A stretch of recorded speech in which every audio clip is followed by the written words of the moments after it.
Dakta Radio, bijak dan cerdas.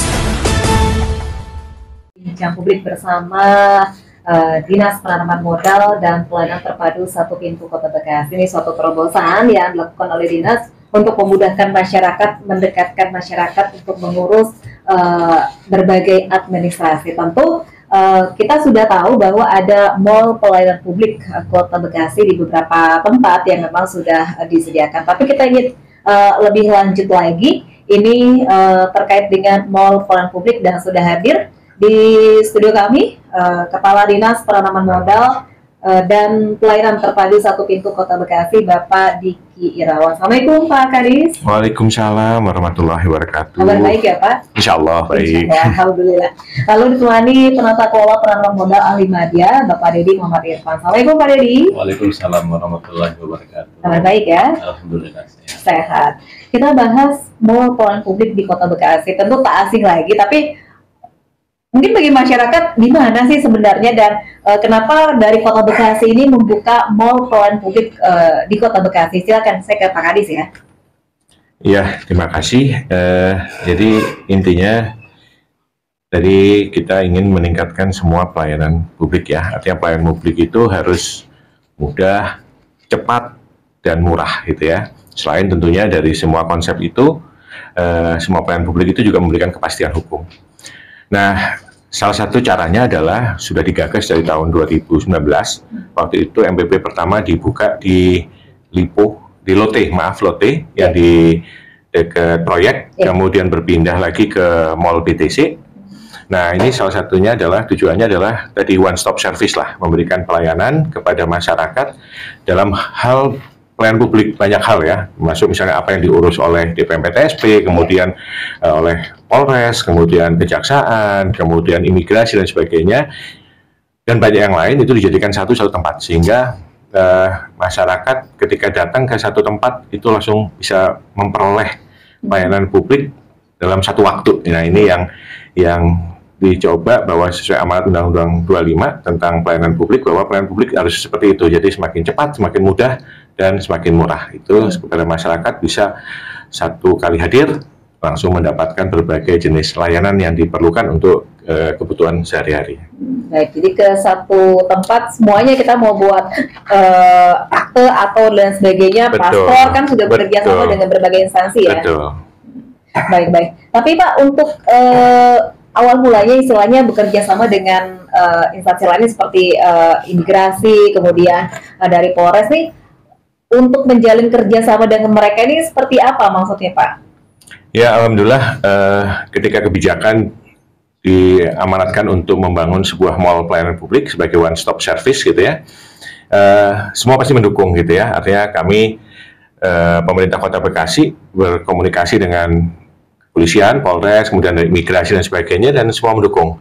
Secara proses memang kita melakukan perjanjian kerjasama atas layanan-layanan itu di satu tempat, itu yang ya prosesnya dimudahkan, baik mulai waktu saat di Lotte yang di pasar proyek sampai dilanjut ke mall yang BTC, itu berjalan dengan baik. Artinya semua konsensus, kesepakatan, komitmen bahwa tiap instansi baik vertikal maupun yang di dalam pemerintah Kota Bekasi seperti di Sukcapil juga bersedia untuk bergabung dan memberikan layanan langsung di satu tempat.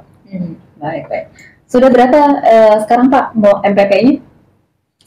Kalau di Kota Bekasi itu MPP-nya satu, sesuai amanat dari pemerintah, dari Kementerian PAN-RB, bahwa memang satu kota satu MPP. Cuman khusus di Kota Bekasi memang ada tambahan 2 GPP, satu GPP di Atrium Pondok Gede, dan satu lagi di Pasar Cibubur. Itu. Jadi kita ada berdasarkan pendekatan-pendekatan kewilayahan, sehingga sebagian akan terdistribusi, sehingga orang juga tidak terlalu jauh lagi. Ya, walaupun Kota Bekasi tidak luas juga ya, tapi tetap kita akan memberikan layanan yang optimal kepada seluruh lapisan masyarakat untuk mendapatkan layanan publik, terutama dikaitkan dengan dokumen-dokumen yang diperlukan. Iya, apalagi kalau dari ujung-ujung ke tengah-tengah agak sedikit jauh ya. Dari Keranggan ataupun di Pondok Melati ke tengah kota gitu ya. Ya, makanya kita dibuka juga gerai namanya GPP, Gerai Pelayanan Publik, itu di APG di Pondok Gede, Atrium Pondok Gede, dan di Pasar Cibubur. Isinya juga sama ya Pak? kurang lebih sama, terutama yang memang layanan-layanan yang dominan atau yang sering dibutuhkan oleh masyarakat seperti kaitan SIM, SKCK, terus pembayaran pajak Samsat, kemudian KTP dan imigrasi, Baik, jadi paspor.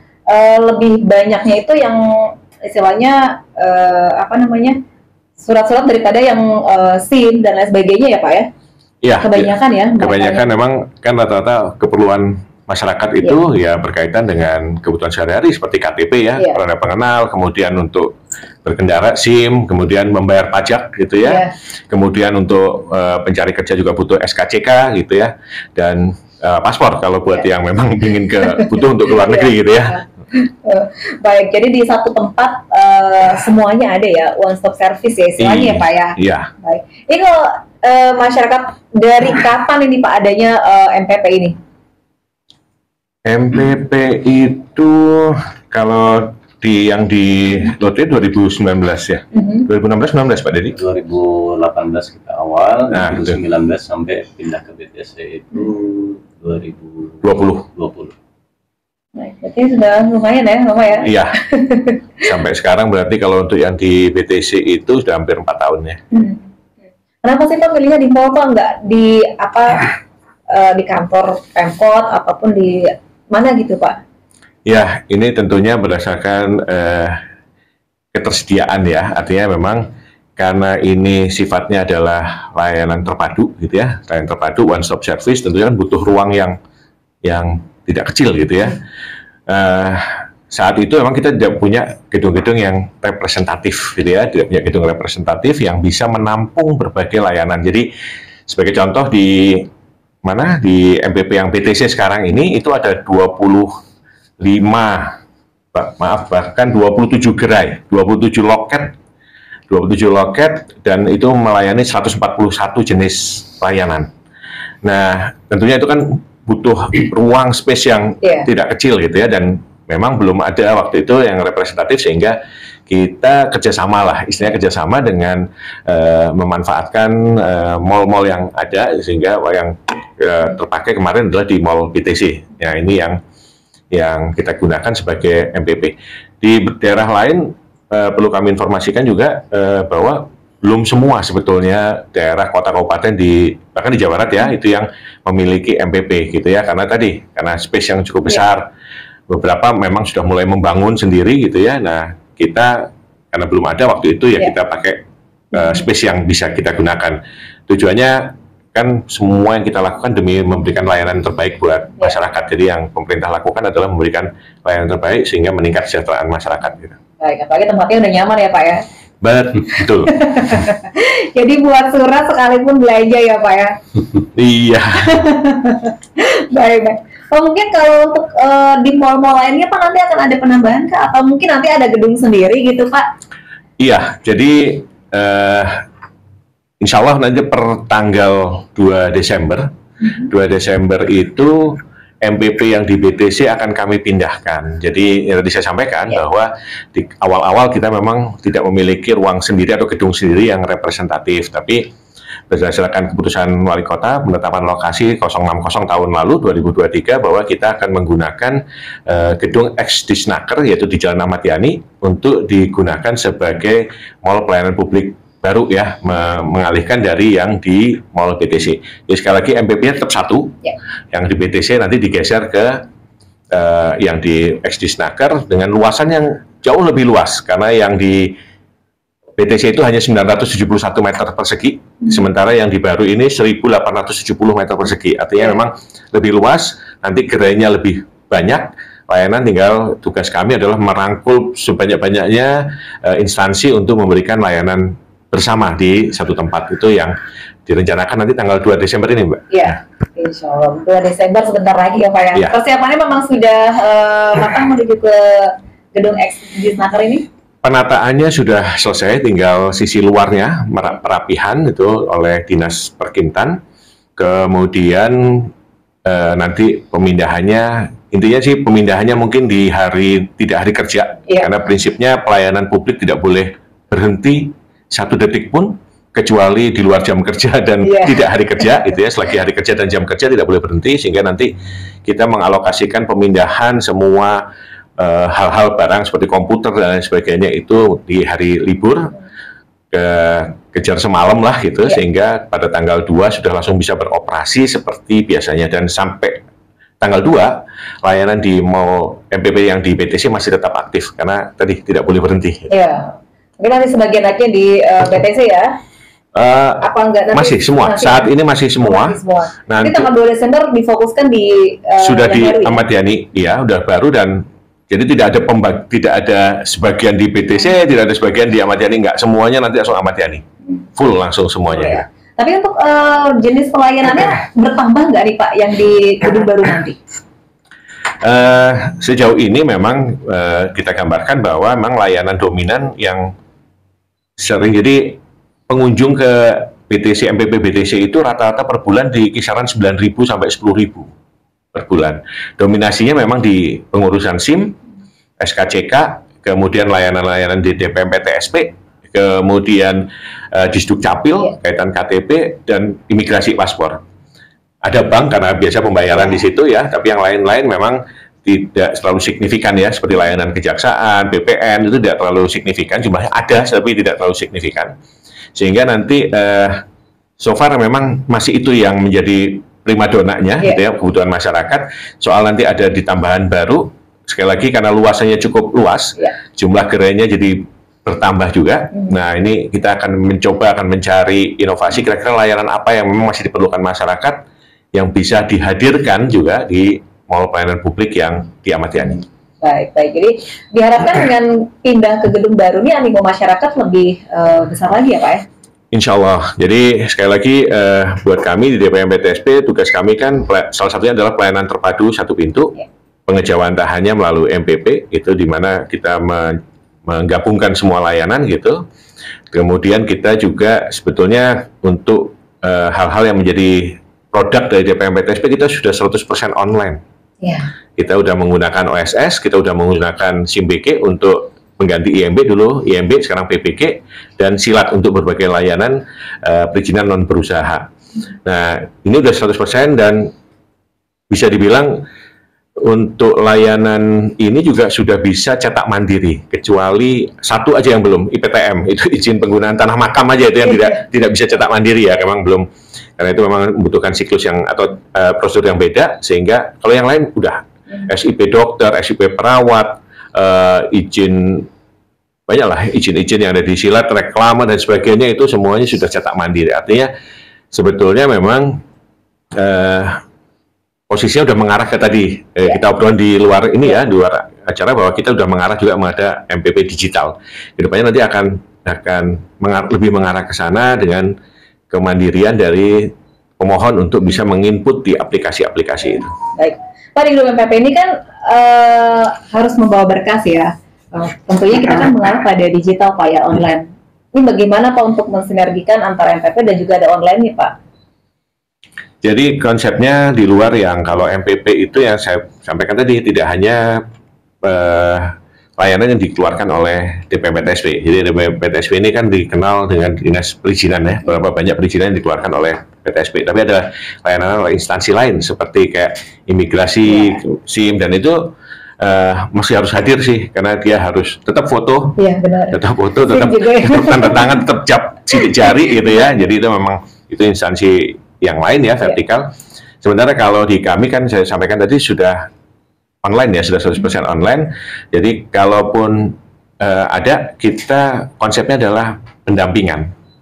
Jadi ketika ada orang-orang yang tadi mungkin kesulitan, walaupun punya gadget yang cukup memadai ya, KW yang memadai, dia bisa upload sendiri, bisa scan sendiri, tapi tentunya kan tidak semua bisa available dengan teknologi itu. Nah, ini silakan datang ke MPP juga bisa. Di sana ada petugas-petugas kami, layanan informasi gitu ya, bahkan layanan untuk kaum difabel, untuk kita bantu menginput, walaupun tetap secara online, tapi kita pendampingan. Jadi bahkan di MPP itu juga sudah ada semacam anjungan mandiri yang bisa di-input langsung di sistem itu, langsung kalau emang sudah ter-approve ya langsung di-print menggunakan atau mau ngeprint dengan memasukkan kode yang ada di gadget dia untuk ngeprint produk gitu. Jadi intinya sih prosesnya sekarang lebih ke pendampingan ya, karena emang transisi dari digital itu emang perlu didampingi juga. Baik, jadi mungkin bagi masyarakat yang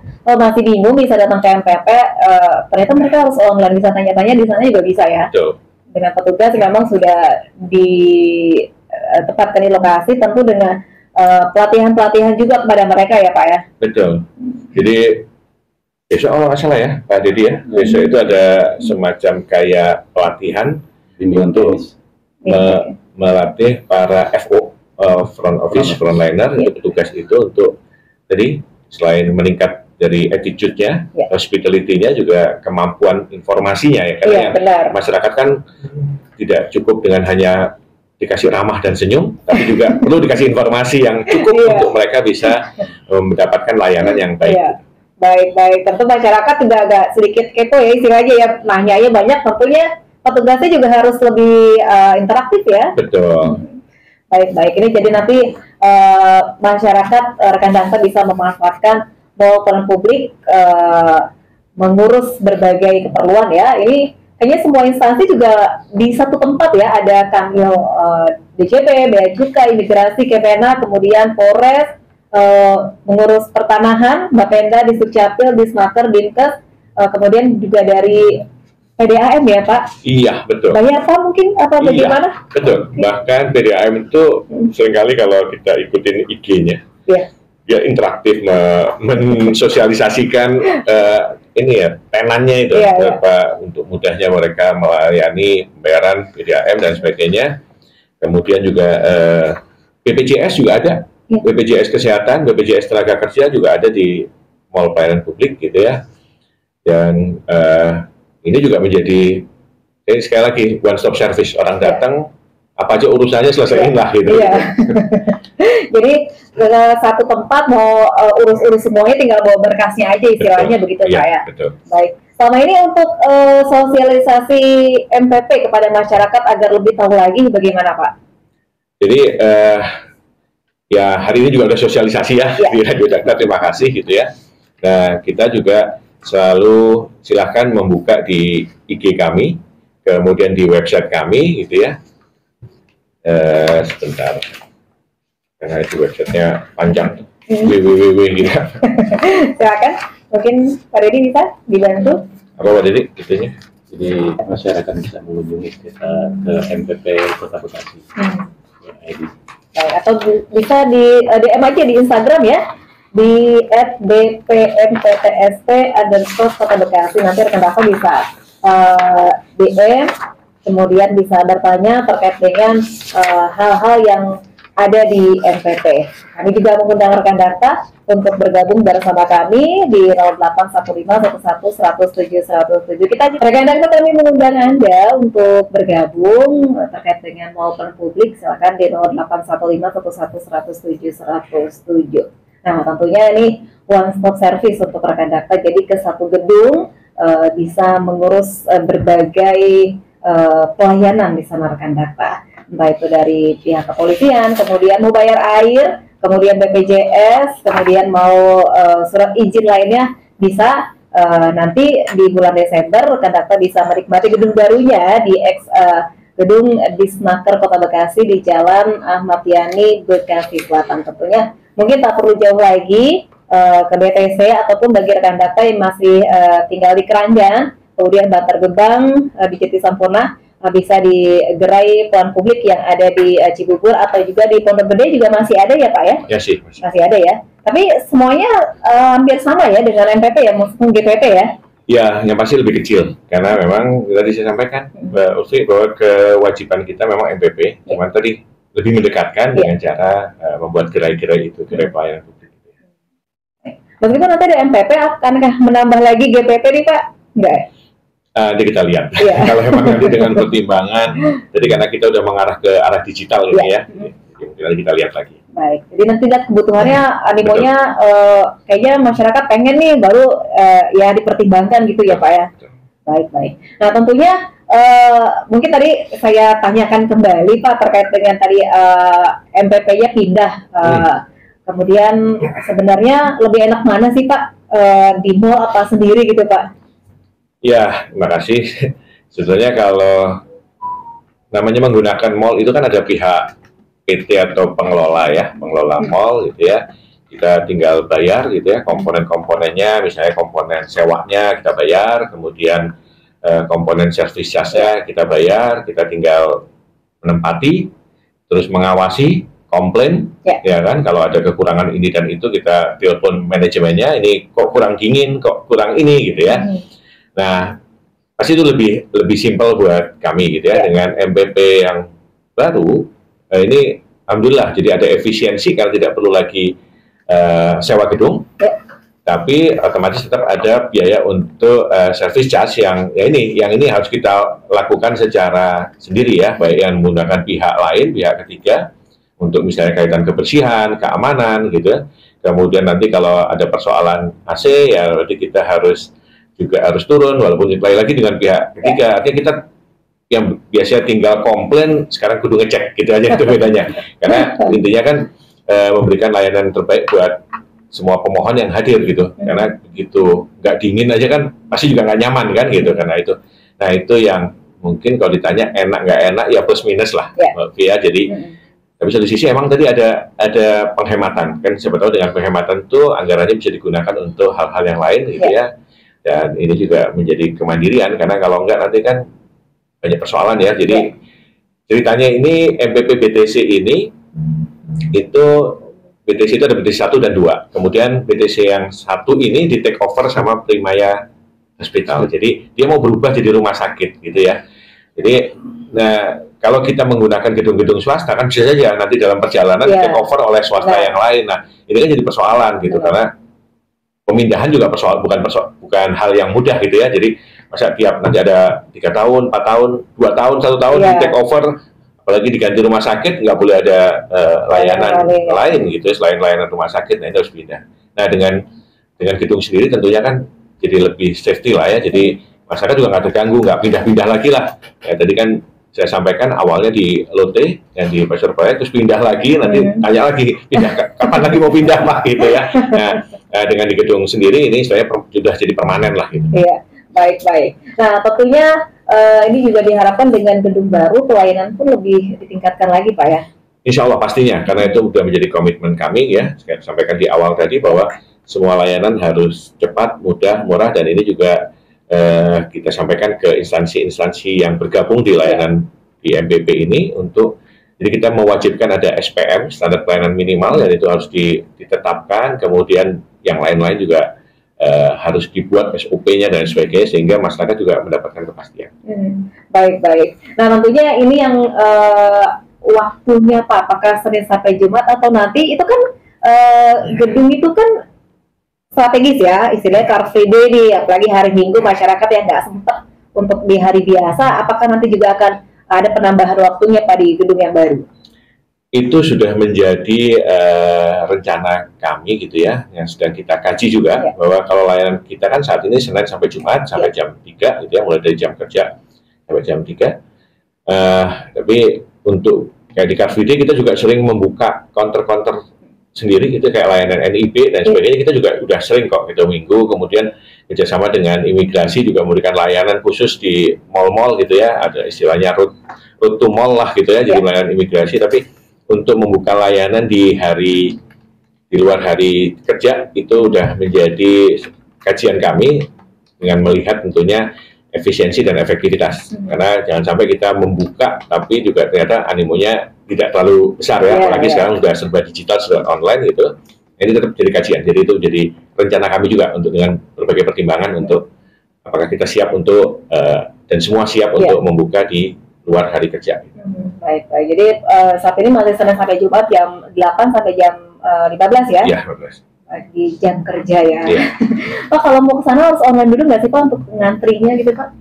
Bisa. Jadi kita punya aplikasi yang namanya Simple Antri, gitu ya, sistem pelayanan antrian gitu, itu bisa online. Jadi untuk memastikan yang datang dilayani sesuai antrian dengan melalui secara online gitu ya. Walaupun di MPP juga ada mesinnya untuk melakukan antrian gitu ya. Artinya jadi sekarang udah serba mudah lah. Nanti segala informasi bisa ditanyakan di IG kami di MPP Kota Bekasi, kemudian atau kalau prosedur lainnya atau alamat-alamat kayak mau telepon, mau live chat itu bisa dilihat di aplikasi Silat, www.silat.bekasikota.go.id. Itu juga ada informasi tentang hotline-nya, kemudian live chat-nya, informasi-informasi yang bisa bertanya seputar layanan-layanan yang kami lakukan. Baik, ini saya lihat di simple antri online semuanya ya. Ini kan juga ada beberapa instansi, kita mau yang mana tinggal klik aja ya Pak, ini ada antriannya ya. Iya, betul. Pak, tadi kan saya udah ngantri, udah ambil antrian secara online, tapi di sana harus ngantri lagi, bagaimana nih Pak? Enggak, jadi dengan simple antri itu kita sudah mendapatkan nomor antrian, sehingga nanti kita berlakukan nomor antrian yang sudah dimasukkan ya proses itu, sehingga dia mendapatkan layanan sesuai antrian. Baik, jadi konsep simple antri. Nggak perlu di sana tinggal datang aja, tinggal dipanggil lagi ya. Karena dia udah, tapi tentunya diharapkan juga para pemohon juga sesuai waktu ya, artinya hadir sesuai yang dimasukkan di aplikasi itu. Gitu. Baik. Jadi memang di sana nggak perlu ngantri lagi karena kita pun juga sudah ada antriannya ya. Betul. Baik. Nah, tapi untuk kecepatan mungkin dan ketelitian dalam pengurusan dokumen, misalkan dari segi internetnya, kemudian kerjasama dengan servernya bagaimana nih Pak? Ya, jadi untuk jaringan internet kalau di MPP yang saat ini yang masih aktif di BTC itu hanya 100 Mbps, sementara nanti di gedung baru sudah ditingkatkan jadi 300 Mbps. Artinya memang kecepatan internet layanan itu sudah tinggi ya untuk di MPP. Cuman kalau kaitan penggunaan aplikasi kan memang tergantung di gawainya masing-masing gitu ya. Jadi itu menentukan bagaimana cara mengupload. Jadi pendekatan memang perizinan itu, konteks perizinan ya, terutama produk-produk DPMP-TSP itu kita menganut selain cepat, mudah, murah, kita juga menganut konsep yang trust and verify. Jadi trust itu artinya memberikan kepercayaan kepada masyarakat untuk benar, jujur, mengupload yang tidak salah ya, tidak pemalsuan. Kemudian itu akan menjadi bahan kami proses verifikasi baik oleh dinas teknis maupun kita MPP secara digital juga. Kemudian nanti terbit cetak mandiri. Baru setelah itu kita verifikasi. Verifikasi itu artinya kita cek apakah benar usahanya, apakah benar ininya dan sebagainya. Itu memang pendekatannya memang sekarang seperti itu. Baik. Pak, kalau untuk pengurusan apakah di situ yang memang sehari jadi atau kita harus balik lagi ke MPP Pak?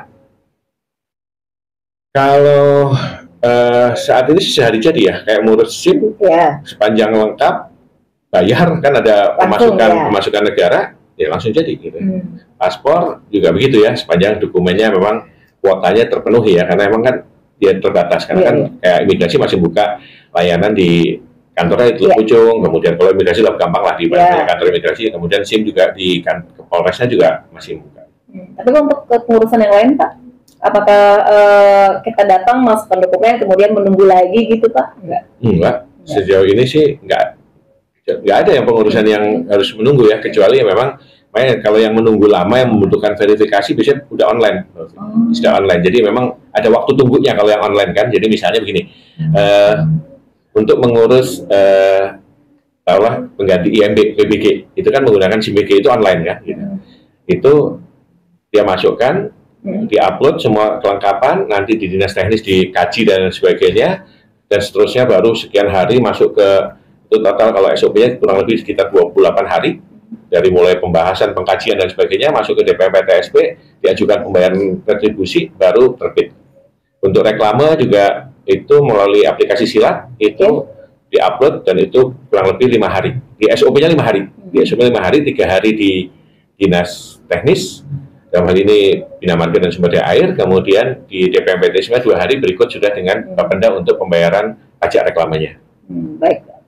Mungkin beberapa berkas yang memang harus verifikasi ya. Betul, itu untuk layanan-layanan yang tertentu yang memang sudah difasilitasi dengan online. Jadi kalaupun tidak sehari juga kan nggak harus menunggu duduk terdiam gitu ya. Tinggal menunggu di gadgetnya aja. Mungkin tadi WhatsApp kurang ini dan sebagainya gitu ya Pak ya. Nanti ada notifikasi kalau di aplikasi kayak Silat dan sebagainya, ada notifikasi kekurangan, pending dan sebagainya ada. Berarti kita tahu nih kayak prosesnya udah sampai mana ya. Betul. Baik. Oh, kalau untuk animo masyarakat Pak, mungkin dari DTC, kemudian di GPP, baik yang di Cibubur ataupun di Pondok Gede, selama ini dari mulai ada hingga sekarang animo masyarakatnya, antusiasmenya untuk mengurus dokumen-dokumen mereka ini bagaimana Pak? Ya, ini mungkin Pak Dedi yang orang lapangan yang selalu mengawasi ini, MPP. Kalau bicara animo nih, kalau berdasarkan data memang ribuan sih ya. Iya. Baik. Terima kasih Mbak Tia. Ya. Tentunya animo masyarakat ini luar biasa. Ya. Di IKM kita ini di September ini hampir mencapai 90% ya. Jadi kehadiran MPP Kota Bekasi menjadi komitmen kita untuk bisa memberikan layanan terbaik kepada masyarakat Kota Bekasi. Makanya ketika kita ada di DTC, terus kita coba maksimalkan kaitannya dengan peningkatan layanan yang nantinya bisa lebih menjangkau pada masyarakat, sehingga di MPP yang baru ini nantinya menambah gerai-gerai menjadi kurang lebih 30, ya termasuk ada UMKM-nya juga di sana gitu. Dan kemudahan-kemudahan itu nantinya tetap kita tingkatkan, sehingga animo yang berkembang di masyarakat ini dia bisa melakukan sebuah layanan di satu lokasi. Artinya bukan cuma sekedar hanya kebutuhan untuk satu instansi atau lembaga saja, tapi di situ bagian yang tidak terpisahkan dari kebutuhan masyarakat lainnya, karena memang tersedia dari jenis-jenis layanan yang kita sajikan. Dan harapan kita ke depan mudah-mudahan peningkatan layanan ini bisa lebih kita maksimalkan untuk ke depan, sehingga animo dari masyarakat ini bisa terpenuhi. Responnya baik, dan alhamdulillah kita juga terbuka ketika mungkin ada keluhan, dan ini menjadi perbaikan dan peningkatan layanan kita selanjutnya. Baik, jadi nggak perlu ke dinas ini, dinas itu, kan mencar-mencar di kota ya. Iya, mungkin tambahin dikit. Jadi kalau bicara animo, sampai data bulan Agustus, itu untuk mall pelayanan publik yang di BTC itu pengunjungnya udah 70.000 bulan Agustus, 70.688. Kalau di GPP yang di Cibubur itu 11.000, sementara yang di Pondok Gede itu 66.000. Dengan tingkat kepuasan itu ya tadi disampaikan Pak Dedi bahwa kepuasan sudah di angka 89 sampai 54 untuk di MPP, bahkan di Cibubur 96 tingkat kepuasan ya, dari hasil survei kepuasan masyarakat yang kita sampaikan pada saat mengurus izin itu, diwajibkan mereka mengisi survei-survei itu. Nah, jadi kalau melihat animo ya sejauh ini masih puluhan ribu gitu. Harus dipertahankan bahkan ditingkatkan ya. Ya, jadi intinya, tapi kan bukan itu ya, kita bukan mencari jumlah orang yang sebanyak-banyaknya, tapi bagaimana orang merasa terbantu dengan layanan publik yang satu pintu ya, one stop service, sehingga mereka banyak kemudahan itu, sehingga waktunya mereka itu bisa efektif. Mungkin banyak kesibukan yang lain, bekerja, mencari nafkah dan sebagainya, sehingga layanan publik itu bisa dilakukan baik secara online maupun datang satu waktu tapi dapat banyak gitu. Satu hari berapa gerai ya? Baik. Nah tadi kan bukan hanya sekedar mengejar angka animo masyarakat, tapi bagaimana mereka itu kayak merasa puas akhirnya mereka bercerita bahwa di sana aja satu tempat banyak pelayanan. Jadi kan istilahnya mereka akan datang ke tempat itu lagi gitu Pak ya. Jadi itu yang diharapkan sih gitu ya. Jadi bukan kalau sekedar datang banyak nanti kayak kita ngejar penonton kan, enggak. Tapi pelayanannya juga ya. Nah, itu mungkin merasa puas juga di sana. Jadi akhirnya mereka ketika merekomendasikan juga, ada di sana aja lebih gampang gitu ya Pak ya, lebih mudah, pelayanannya mudah, ramah dan sebagainya ya Pak ya. Jadi kita tetap proaktif ya. Jadi itu kan saya sampaikan tadi data-data ya. Kita kalau hanya bicara data statistik atau data angka-angka kan itu biasa lah ya. Tapi intinya gitu, saya sudah meminta kepada ini Pak Dedi dan jajarannya juga di bawahnya untuk selalu aktif hadir di setiap MPP dan GPP. Jadi biar sensitifnya dapat pada saat nanti ada yang komplain itu bisa langsung diterima, dan di setiap MPP dan GPP kita ada PIC-nya, koordinator juga yang untuk memastikan bahwa layanan itu benar-benar prima gitu ya. Jadi AC kurang dingin itu juga harus kita rasakan gitu ya. kok nggak dingin ya gitu ya. Jadi sensitivitasnya juga makin besar gitu ya.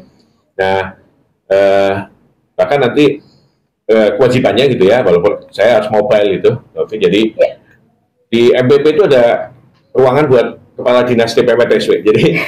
Jadi ada kewajiban kepala DPMP-TSW itu berkantor juga di MPP walaupun mobile, karena kita juga punya kantor yang back office yang di Jalan Juanda itu. Jadi ya nanti mobile gitu emang. Jadi biar tadi lebih dekat ke publik ya. Ada komplain lama. Tadi mungkin antrian sudah antri tapi ada persoalan gitu dan lain sebagainya yang dihadapi di lapangan. Dan di MPP itu selalu dilengkapi dengan fasilitas-fasilitas sarana publik seperti ruang laktasi, musola, kamar mandi untuk kaum difabilitas gitu ya. Nanti ada gerai UMKM juga. Jadi karena yang baru ini walaupun di situ sih ada banyak resto ya, sekitar ada kafe, tapi juga nanti ada kafetaria di MPP yang baru. Di MPTC juga ada kafetarianya. Kemudian ada gerai UMKM yang selain meningkatkan UMKM ya, omset UMKM untuk dia bisa berekonomi dengan baik, juga tadi ada layanan yang lain yang bisa diterima masyarakat melalui dengan UMKM itu ya. Tapi jual beli lah gitu. Kita kayak merasakan di mall aja ya Pak ya? Ya, harapan kita seperti itu. Jadi nanti Pak Dedi layakan konsep, nanti sesekali kita hadirkan itu ya Pak Dedi, semacam live musik ya. Live musik, anak-anak DPMP-TSW banyak yang hobi nyanyi dan punya alat musik juga, nanti sesekali ditampilkan. Dan kemudian di MPP karena menjadi syarat juga ada buat playground-nya, buat kalau yang bawa anak-anak itu juga ada. Investasi juga ada launch. Ada launch juga, launch investasi di mana nanti kita bisa diskusi, ada ruang rapat yang bisa digunakan, misalnya instansi-instansi yang bergabung perlu melakukan verifikasi rapat ya kita ada lokasi untuk melakukan meeting. Rasanya nggak tegang ya kalau mau ngurus-ngurus surat ya, santai aja di sana ya Pak ya? Santai aja, petugasnya kita juga banyak ya. Saya memastikan bahwa petugas-petugas kami harus tadi, selain attitude-nya baik gitu ya, hospitality atau ramahnya juga dapat, tapi juga informatif gitu, jadi tidak hanya ramah, tapi tidak hanya informatif tapi nggak ramah ya, galak, jutek-jutek gitu ya. Ini nggak, biar ramah harus ramah. Ya murah senyum lah ya, tidak senyum-senyum terus gitu ya. Terus tapi juga informatif dan selain gitulah saling gitu ya. Baik. Jadi konsepnya juga lebih nyaman ya tentunya ya. Kayak berasa di mall aja ya Pak ya. Mau belanja bisa ya. Belanja UMKM ya. UMKM. Karena beda kan waktu kita launching di IG itu juga kita launching bahwa mall itu mau pindah ya, informasi tanggal 2 Desember itu ada yang namanya mall. Kok kalau bukan di mall lagi bukan mall gitu ya. Mall itu kan tadi menyatukan berbagai urusan. Mallnya mall pelayanan publik, bukan mall trade center gitu ya. Cuma tetap kami akan tadi ada fungsi lain, yaitu tadi UMKM-nya juga bisa ikut andil dalam proses keekonomian gitu, hadir di situ. Saya sudah koordinasi juga dengan Kepala Dinas UKM untuk menempatkan UMKM yang karena tempatnya tidak terlalu besar mungkin bisa bergantian nantinya. Kemudian tetap ada kafetaria, jadi kalau haus atau apa ya masih bisa minum, fotokopi kalau memang perlu fotokopi, walaupun sekarang udah jarang fotokopi ya gitu. Nah itu tetap kami sediakan juga untuk memberikan layanan yang lebih prima lagi, lebih sempurna lagi. Baik, fotokopi, tempat print dan sebagainya juga ada ya Pak ya. Baik, jadi satu tempat meskipun gedung tapi rasanya ya mudah-mudahan kedepannya lebih baik lagi seperti mall lagi ya Pak ya. Bisa dilihat kok dengan kondisinya menarik lah. Nanti juga ada itu ya Pak Dedi ya, ada kayak e-library. Jadi kalau di MPP BTC konsepnya adalah pojok baca, yaitu buku-buku, tapi ya tadi kadang-kadang bukunya juga kita telat update gitu. Kalau sekarang dengan konsep pendekatan e-library kan jadi digital kan bisa update tuh segala informasi gitu ya. Baik, Pak, kalau untuk di dalamnya apakah mereka berjejer atau bagaimana nih Pak, masing-masing gerainya Pak? Gerainya itu melingkar, jadi menempel ke dinding semuanya, di sisi dinding gitu ya. Kemudian para pemohon nanti ada kursi tunggu di tengah-tengahnya, terus kemudian ada playground juga di tengah antara kursi tunggu itu, karena ada orang tua yang membawa anaknya kan masih terawasi juga dia main di playground itu. Kemudian di MPP yang baru ini, kalau yang MPP lama kan satu lantai saja, yang MPP yang baru ini 2 lantai, di mana lantai 1 itu untuk layanan informasi, layanan DPMP-TSP, dan layanan para penyandang difabilitas, ibu hamil dan lain sebagainya. kemudian yang lain yang memang diurus sendiri. Jadi nanti konsepnya untuk para penyandang difabilitas dia tidak perlu naik karena tidak ada lift, memang menggunakan tangga, jadi petugasnya akan turun nanti. Jadi tetap dilayani di bawah untuk yang difabilitas, nanti petugasnya yang akan turun. Kalau yang lain yang alhamdulillah masih sehat, dia naik di lantai 2 yang juga tidak tinggi juga, dia naik tangga juga tidak berat gitu ya. Nah, dilayani di atas. Baik, tapi jangan nunggu 2 Desember ya untuk di sana ya. Sekarang aja juga nggak apa-apa ya, istilahnya mengurusnya jangan nunggu di gedung yang baru ya, di lama pun juga masih dilayani. Masih, ya? Jadi yang sekali lagi yang lama belum ditutup sampai nanti, jadi tidak ada istilah berhenti gitu. Ya. Jadi ini jalan terus di hari kerja dan jam kerja nanti. Nah, tinggal para pendengar Radio Dakta ya. Pas tanggal 2 jangan kesasar nanti main ke jangan ke sana lagi ya. Sana lagi udah nggak ada. Lainnya ke yang Ahmad Yani. Baik. Pak, terakhir mau sampaikan kepada masyarakat terkait dengan MPP ini, silakan. Ya, terima kasih Radio Dakta dan terima kasih Pak Ufi. Jadi karena ini bijak dan cerdas ya. Jadi prinsipnya kami dari DPMPTSP dan pemerintah Kota Bekasi khususnya memberikan layanan yang ingin selalu layanan yang tadi yang terbaik buat rakyat atau masyarakat Kota Bekasi. Nah, ini tinggal dimanfaatkan dan kami juga membutuhkan saran dan masukan dari masyarakat lewat kanal-kanal yang ada. Silahkan, nggak apa-apa, karena buat kami masukan dan kritik itu jadi vitamin perbaikan kami gitu ya, karena tentunya kami berusaha untuk sempurna, tapi ya kesempurnaan itu kan tidak milik kami gitu ya, artinya kita akan terus bergerak memperbaiki gitu ya, baik layanan secara digitalnya maupun layanan secara langsung di MPP, maupun juga karena hari ini temanya tentang kepindahan MPP, ya nggak apa-apa, masukan juga terkait dengan yang GPP yang di APG maupun yang di Cibubur, nggak apa-apa, kasih masukan ke kami untuk kami merespon dan melakukan perbaikan. Semoga kami bisa memberikan yang terbaik buat masyarakat Kota Bekasi, terutama dalam memberikan pelayanan publik dan juga memberikan kenyamanan buat para pemohon yang melakukan layanan. Siap. Terima kasih Pak Kadis sudah hadir, kemudian Pak Dedi sudah hadir. Semoga sukses untuk kita semuanya. Amin. Assalamualaikum warahmatullahi wabarakatuh. Waalaikumsalam.